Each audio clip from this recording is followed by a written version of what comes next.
Ladies and gentlemen, welcome back to Juicy Jokes, where we turn every day into a comedy show.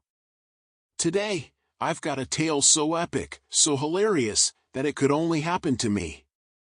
So grab a seat, maybe even some popcorn, because I'm about to tell you the story of the Great Pie Disaster. It was a typical sunny Saturday morning, and I woke up with an adventurous spirit. You know those days when you feel like you can conquer anything? Well, for me, that meant baking. Now, let me preface this by saying that my culinary skills are, at best, questionable. My last attempt at baking involved a kitchen fire, a very loud smoke alarm, and a visit from the fire department. But hey, life's all about second chances, right? So, I decided to bake a pie. Not just any pie, but a triple-layered chocolate caramel pie with a hint of orange zest. Ambitious, I know. But I thought, how hard can it be? It's just pie. I even did my homework and watched a YouTube tutorial. The chef in the video made everything look so simple and elegant. Little did I know, I was in for quite the adventure. I started by gathering all the ingredients: flour, sugar, chocolate, caramel, and oranges. I was particularly excited about the orange zest because it seemed like such a fancy touch. So, I grabbed my trusty grater and started zesting away. Well, the chef on YouTube made zesting look like a breeze. But in my kitchen, it was a disaster waiting to happen. As I was zesting the orange, I got a little too enthusiastic and, before I knew it, I had zested not only the orange but also part of my knuckle. Ouch! Note to self, zesting requires a lot more finesse than I possess. But I soldiered on, bandaged finger and all, determined not to let this minor setback ruin my baking adventure. Next up was the pie crust. Now, I had never made pie crust from scratch before, but I figured, how hard can it be? Famous last words. As I mixed the dough, flour was flying everywhere. My kitchen looked like a winter wonderland, except the snow was flour, and I was in the middle of a baking blizzard. But finally, I managed to roll out the dough and fit it into the pie tin. It wasn't pretty, but it was passable. Feeling somewhat accomplished, I moved on to the filling. Melting chocolate, stirring caramel, things were starting to look up. I even remembered to add the orange zest, carefully avoiding any more injuries. The kitchen was filled with the most amazing aroma, a blend of rich chocolate, sweet caramel, and zesty orange. It was like heaven in a bowl. I thought to myself, wow, maybe I've got a hidden talent for baking after all. With the filling ready, I poured it into the crust and carefully placed the pie in the oven. I set the timer and decided to clean up a bit while I waited.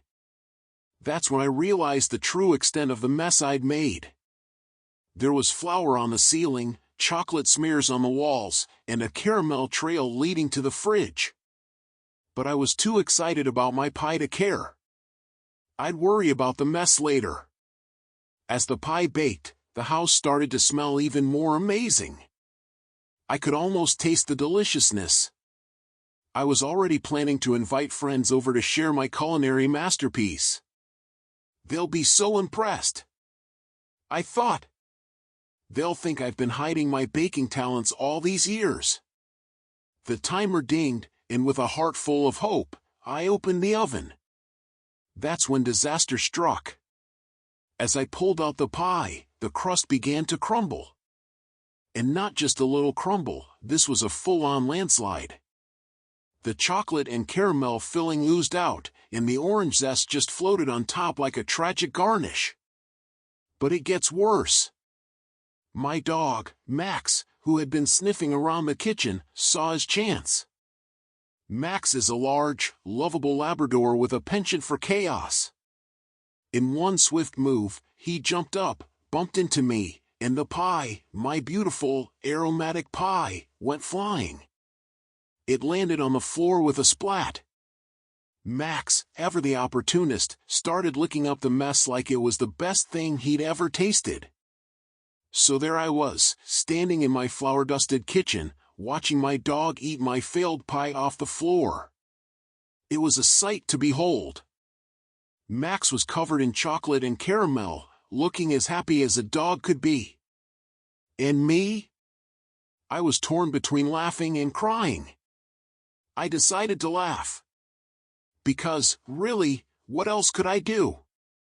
I mean, I had zested my knuckle, created a snowstorm of flour, and baked a pie that ended up as dog food. If that's not comedy gold, I don't know what is. As I cleaned up the mess, I realized something important. It wasn't about the pie or the perfect bake. It was about the experience, the joy of trying something new, and the laughter that came from the chaos.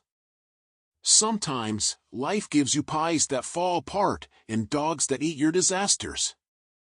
And you just have to roll with it and find the humor in the situation. So, if you enjoyed this little slice of my life, do me a favor, smash that like button and hit subscribe for more stories and laughs here on Juicy Jokes. And hey, if you've ever had a kitchen disaster or a funny baking story, drop it in the comments below.